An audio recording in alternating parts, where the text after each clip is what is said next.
Cupcakes the Musical, Act 1, Part 3. Exterior of a street. Pinkie Pie and Rarity walk away from the marketplace and down a wide yet empty street. Rarity: "Just saying you should be more careful about who you introduce yourself to. You're quite lucky Rainbow Dash had no idea who you were. Then again, she never was the brightest apple in the bunch. Have you ever had apples? There used to be a farm outside, but it's closed down. As I recall it was—" Pinkie Pie ignores Rarity's incessant chattering and focuses on the road ahead, an expression of deep thought on her face. 4 ghostly ponies step out from the alleyways and stand next to each other. Big Macintosh: "Pinkie focused and Pinkie thought. Over the trail of bait she'd brought." Dr. Hooves: "Leaving the breadcrumbs marking the path, setting up Rainbow Dash to feel her wrath." Cheerily: "Pinkie wrapped her mind round her plan, trying to think of a sounder plan." Ghost Chorus: "Assembling the actors, setting the stage, ensuring she controlled every page. Pinkie." The chorus melts back into the crowd and continue walking. The focus is once again on Pinkie Pie and Rarity as they turn around the corner, now completely alone. Rarity: "And then she told me she wanted French haute couture. Can you believe that? I mean, really. Where does she think she is? France? Anyway," notices Pinkie is still thinking. "Pinkie Pie, are you listening? Pinkie? Pinkie!" Pinkie Pie snaps back to reality. "What? Who? Who? Oh, right," chuckles nervously. "Just got a little carried away." Interior of Twilight Sparkle's mansion. Fluttershy sits in her room and stares sadly into her mirror. She slowly brushes her mane and glances at a few pictures and drawings of the outside world. Twilight Sparkle looks at her through a small hole in the opposite wall. She is lifting a quill and a piece of parchment with her magic and furiously taking notes on her behavior. Fluttershy: "It's like every pony's forgotten about me." Twilight Sparkle takes a few notes and then, to herself: "Not every pony." Exterior of Twilight Sparkle's mansion. Applejack walks along the street, kicking the occasional stone and looking up at Fluttershy's window. Applejack: "Oh, Fluttershy, I'd love to get you out of there, but I just can't get inside. The windows are barred, and the doors are all bolted. If I had just a key, or a key, that's it." Applejack looks up at Fluttershy's window again and hurls a pebble at it. It clatters off and draws Fluttershy's attention. She approaches the window and smiles and waves. Applejack: "Fluttershy, throw me a key. I can get you out if you throw me a key." Fluttershy nods in confirmation and walks away from the window. She turns, opens the window, and throws an obscure object which lands in front of the fence. Applejack happily trots to the object, revealing it to be a cookie. She appears to be unamused and looks back up at the window. Applejack: "I said a key, you know, Key.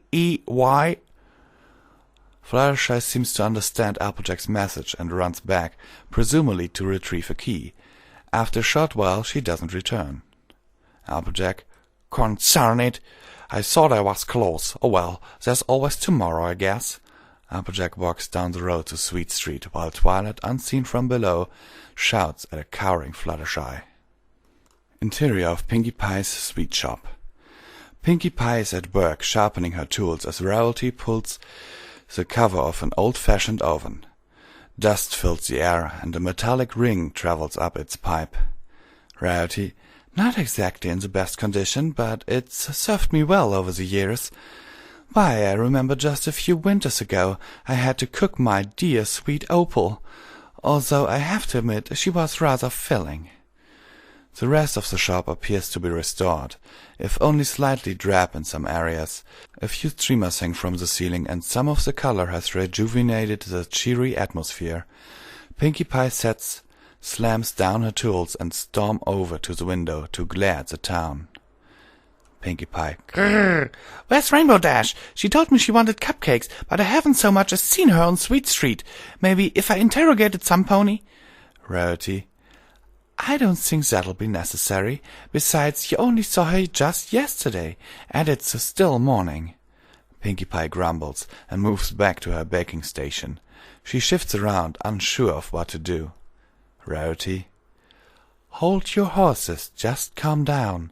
Rest yourself, we'll wipe off that frown. Think of baking for the town. Wah! Just calm down, think of a joke. Perhaps think about making rainbow croak. Let yourself laugh, let it stroke. Wah! Pinkie Pie halts, but doesn't respond. She still glares sternly at the floor. Rarity, perhaps a few balloons or some ribbons. Wouldn't that be fun? I know you love balloons and new ribbons, like almost everyone. Ah, wah, dear wah. Pinkie Pie throws herself on a couch and groans loudly and dramatically. Pinkie Pie. But I want to bake cupcakes now! Rarity. And you will. Just be patient. Rainbow Dash will have to get hungry sooner or later. Rarity. Don't you know, sweet Pinkie, the fun's in writing the recipe. Do you want your cakes to be sloppy? Wah! Pinkie Pie starts to smile at these words, and Rarity moves closer to comfort her. Rarity. Maybe just a dozen of those ribbons. Don't know, darling, or a smidgen. A hint of a smile appears on Pinkie's face as the two look at each other before a knock is heard at the door. Pinkie immediately grabs her hacksaw while Rarity turns to answer the door. Before she has a chance to see who is ringing, Applejack bursts in. Applejack. Miss Pie, just the pony I wanted to see. Pinkie quickly conceals the hacksaw behind her back and approaches Applejack. Rarity simply sits in shock in front of the rather rude guest. Applejack. Oh, and, Rarity. Rarity, call me Rarity. Applejack. Right, sorry, anyhows, there's this filly I saw earlier. Poor girl, been kept away alone, unloved, and rich too. Very, very rich. Pinkie Pie. Sounds important somehow. Applejack. Oh, I don't know. Could be the fact that she's practically being held hostage. She's a poor Pegasus named Fluttershy, and there's some psychotic unicorn keeping her locked away.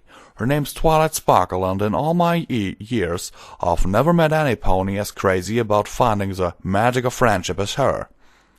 Rarity glances at Pinkie Pie, who seems to be clueless. Applejack. This Judge Sparkle, she's just plumb crazy.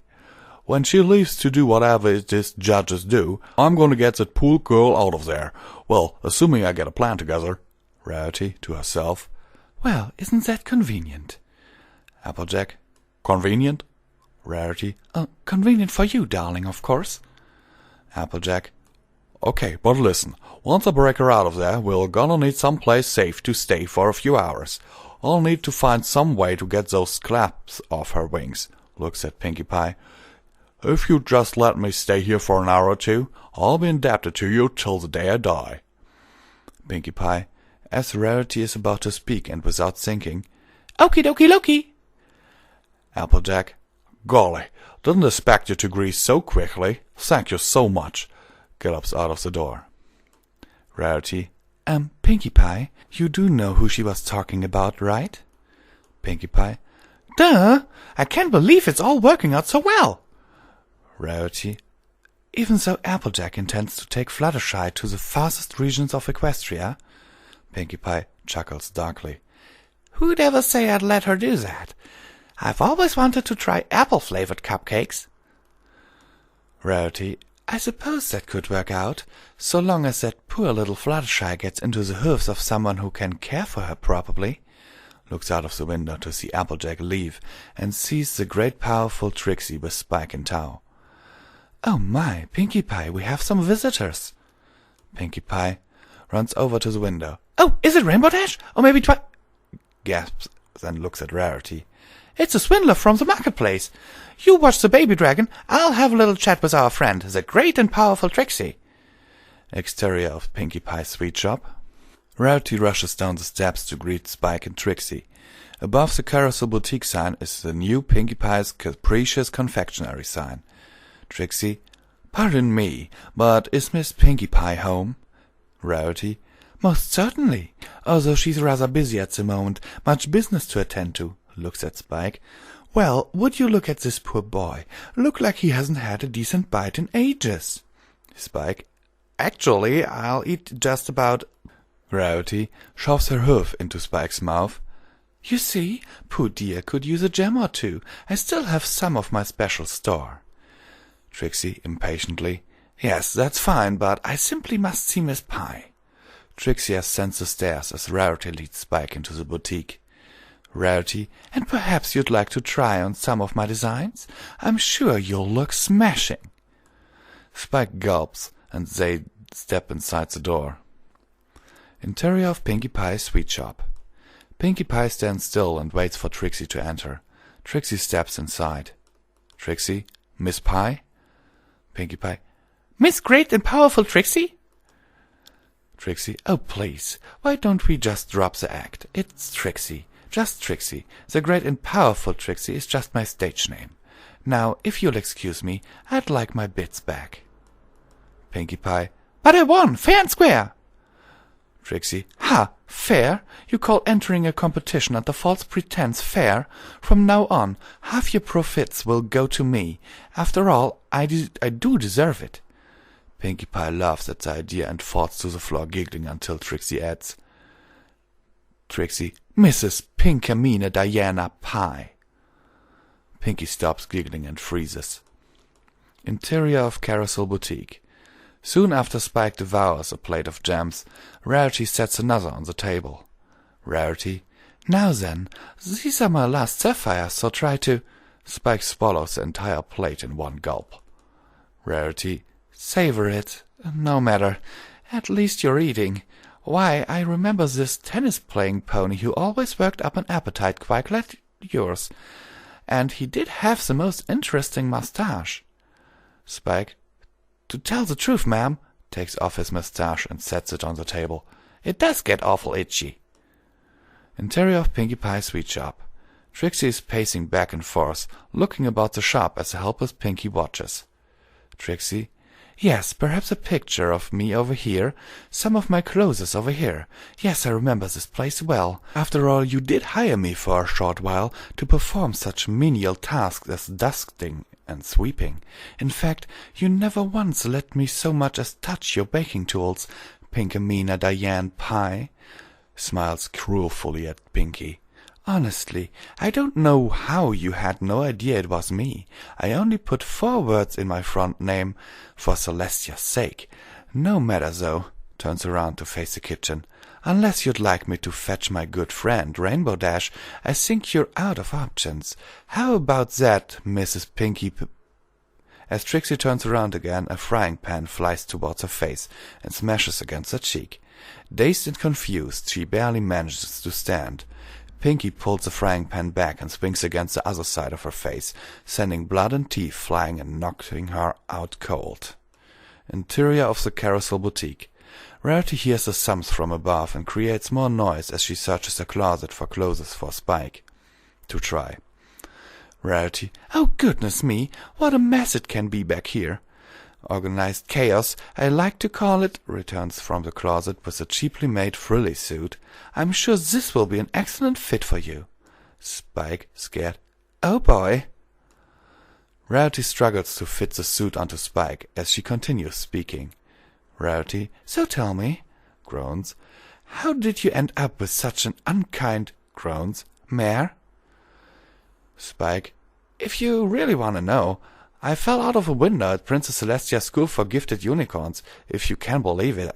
Some incident with a student losing control. Trixie found me and, groans, took me in. Speaking of which, Trixie's having a 1% off sale in an hour. She can't be late for that. The suit snaps off like a rubber band. If she's late, it'll be all my fault. Runs out the door. Rarity, wait, whatever, just come back. She calls after him, too late. Spike is already running up the stairs. Interior of Pinkie Pie's sweet shop. Spike bursts into the door to see Pinkie Pie lazily licking a candy cane. Spike, Miss Pie, where's the great and powerful Trixie? Pinkie Pie, I'm sorry. since Trixie's most recent batch of cupcakes was so panned, she'd fled Ponyville in embarrassment. You should probably go after her. Spike. Well, it's not the first time it's happened. She'll probably come back, though, as a stupendous and mystifying Trixie or something like that. No pony ever seems to notice the difference.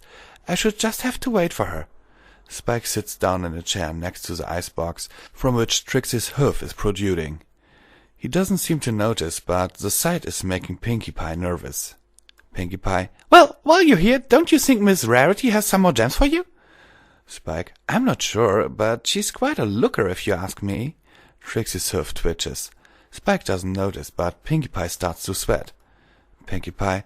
A growing dragon needs plenty of gems, doesn't he? Spike. Actually, I think we really need to eat silver or breathe our fire. At least, that's what I heard on TV show once. Trixie's hand continues twitching and nearly touches Spike. Pinkie Pie, nervously attempting to be cheerful. I'm sure Rarity knows the answer. You should go ask her. Spike. As much as I'd love to be around her, I really should wait here for Trixie. Pinkie Pie. Well, I know for a fact that Rarity has a secret stash of rubies. I'm sure she'd be happy to share with you. Spike leaps out of the chair and starts drooling. Rubies? Rarity and rubies? Dreamily exits. Pinkie Pie lets out a long sigh of relief and locks the door. She hurries back to the icebox and throws open the lid. A light shines off Pinkie Pie's hacksaw and nearly blinds her.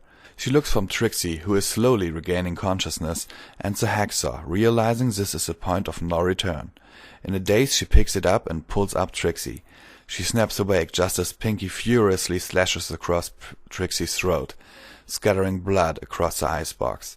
The piercing whistle heard in the beginning sounds off again as the cut is made. The ghost chorus approaches from the shadowy corners and surrounds Pinkie Pie. Dr. Hooves. Her hooves were giddy and deathly cheer. To anyone else she would appear, cheerily, to never fret and to never cry, yet no pony ever knew what underlied. Octavia. At least the one who did not die was Pinkie Pie, the spastic baker of Sweet Street. Company. See your hacksaw shine, Pinkie. Watch its jagged edge, as ponies tumble over that dark, hellish ledge. Interior of the chapel. The chapel is illuminated only by a few candles, and is shrouded in mist. Dominating the rear of the room is a large stained glass window, depicting the 6 unicorn wielders of the elements of harmony, firing a blast of magic at the evil nightmare moon. Above them is an image of Princess Celestia in all her glory. The words, "Never forget their sacrifice," are displayed in bright red and cast themselves down on Twilight Sparkle, who is kneeling before the altar. She throws her hoofs in the air and cries out. Twilight Sparkle. Mea culpa, mea culpa, mea maxima culpa, mea maxima, maxima culpa. Celestia, forgive me, contain me, forgive me, restrain me, dissuade me. Fluttershy, Fluttershy. So suddenly a grown mare. The light behind your window illuminates your mane. Fluttershy, Fluttershy.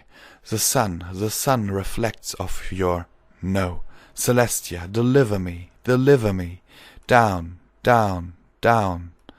Fluttershy, I study you in darkness, waiting by your window, waiting on the world. Your voice lifts, Fluttershy, so soft and kind and innocent. Celestia, deliver me. Filth, leave me. Fluttershy, Fluttershy, I've basked in your kindness, hoping you'd be my friend. You twist me, Fluttershy, and tempt me with your innocence. You tempt with those golden... No, Celestia, deliver me. It will end. Now it will end. Right now, right now, right now. Fluttershy, Fluttershy, you can't stay any longer. The world lies before you. You wish to fly away. You steer me, Fluttershy, so suddenly a grown mare. I cannot watch you one more day. Celestia, deliver me. Celestia, deliver me. Celestia, Celestia! Fluttershy, Fluttershy, I'll be with you forever. I'll take you as my lover. Fluttershy, Fluttershy, the world will never harm you. I'll take you as my lover. As years pass, Fluttershy, you'll help find magic in my life, and not as a friend, but as much more. Fluttershy, Fluttershy, I'll hold you here forever. Then you'll keep away from windows, and you'll deliver me, Fluttershy, from this endless torment with your soft, gold, cool, virgin hooves. She falls on the floor, her mind in agony, before the candles all blow out.